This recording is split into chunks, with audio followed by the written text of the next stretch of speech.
Hola, buen día tengan todos ustedes, chicos. Vamos a continuar, vamos a dar seguimiento a lo que es la unidad 1 de la materia de tecnología educativa 5 con el tema de las motivaciones para producir el aprendizaje.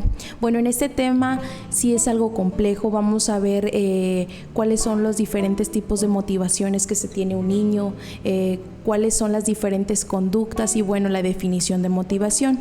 Motivación quiere decir que es una activación o una excitación de conducta. Entonces, en los niños, bueno, pues sabemos que son más vulnerables a tener una motivación, influye más en lo que es su carácter. Entonces, esto es lo que vamos a ver en esta primera unidad. Vamos a continuar con las diapositivas. En el primer tema, que se llama motivación y rendimiento, que son las primeras teorías de la motivación, vamos a ver acerca de cómo el niño se desenvuelve en el ámbito escolar, puesto a que tiende mucho a ser vulnerable en cuanto a su conducta. El niño, entre más motivación tenga, es decir, no siempre en cuanto a un premio, sino en que se le den palabras de aliento, muy bien, lo hiciste muy bien, alguna felicitación, es muy estimulante para el niño. Entonces el progreso, el rendimiento dentro del ámbito escolar aumenta. Vamos a ver en este primer tema, también ahí en nuestra antología nos aparece un ejemplo. ¿Sí? Dentro de la antología nos menciona que aquí más que nada la preocupación o algún enojo, alguna expresión negativa en el niño, entonces eso afectaría en cuanto a su desenvolvimiento académico, al momento de no realizar las tareas, de no querer ir a la escuela, algún problema familiar. Entonces todo ese tipo de situaciones influye en el ámbito escolar del niño, por lo tanto su motivación pues tiende a bajar. Dentro de las primeras teorías aparece como número 1 la teoría del impulso. Dentro de esta teoría, chicos, nos dice que es una fuerza que aparece para reducir necesidades en cuanto a nuestro organismo. Una vez satisfechas, se reduce. Dice, los hábitos serán más fuertes cuando la conducta sea reforzada de manera inmediata y frecuente. El grado que se modifique la conducta por un incentivo dependerá del tipo de incentivo que se use, la magnitud de y la programación del esfuerzo. Bueno, aquí estamos hablando más que nada de hábitos, ¿sí? Dice que cuando un hábito es más frecuente es cuando se refuerza lo que es la conducta. Anteriormente lo que hacían los investigadores, dentro de esta teoría, chicos, lo que hicieron los investigadores fue poner en experimento a los animales en cuanto a una necesidad. Vamos a suponer que los investigadores ponían la necesidad del hambre.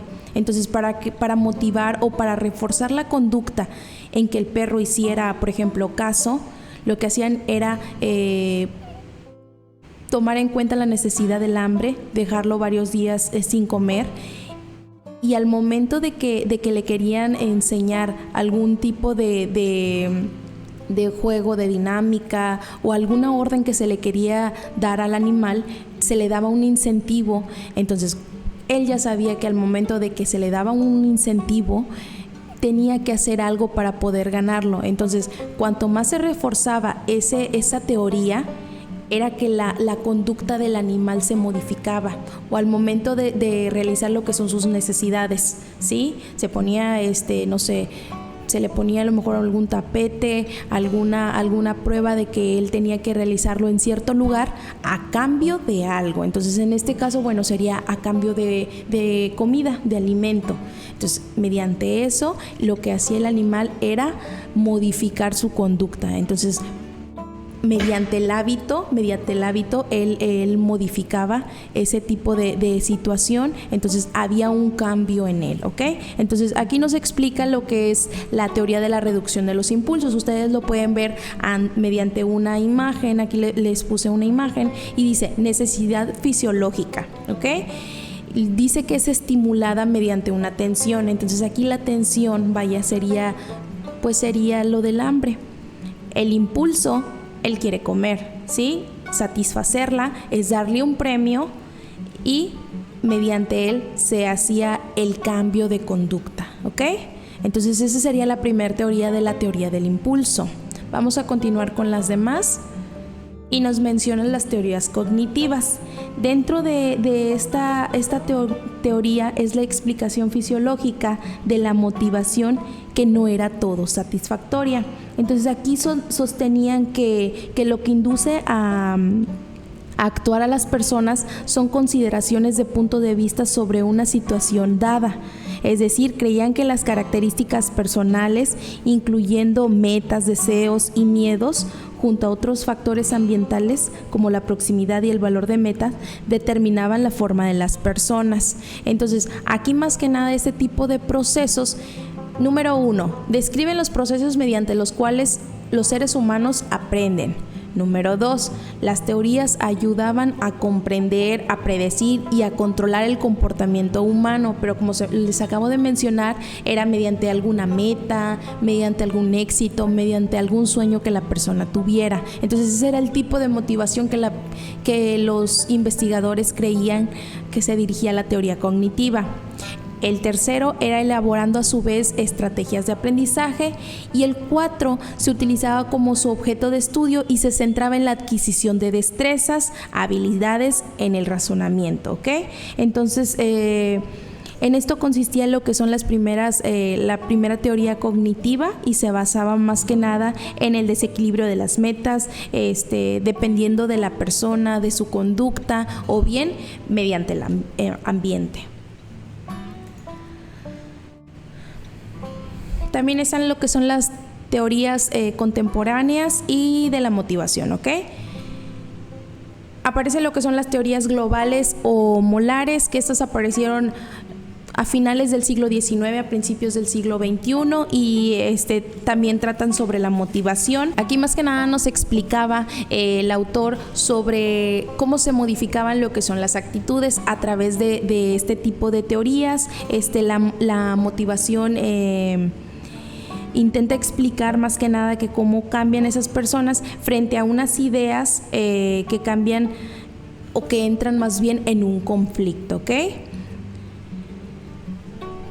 Por otra parte, tenemos una jerarquía de necesidades en el estudio de la motivación. Aquí es donde entra lo que es la pirámide de Maslow, es decir, todas las necesidades que tiene el ser humano. Entonces, de esa forma la utilizamos de motivación, y nos dice aquí más que nada que se reemplazaba la palabra impulso y que tenía connotaciones psicológicas así como también fisiológicas. Y más que nada la necesidad se consideraba como una fuerza que podía activarse desde el interior mediante procesos viscerales.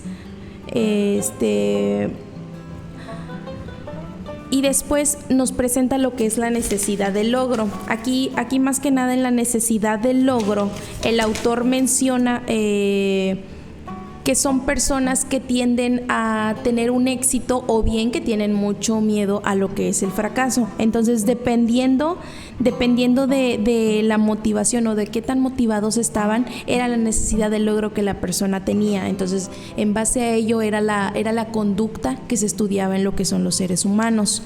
Y por último tenemos lo que son los consejos prácticos sobre la jerarquía de las necesidades y del logro, que más adelante les estaré explicando mediante una imagen.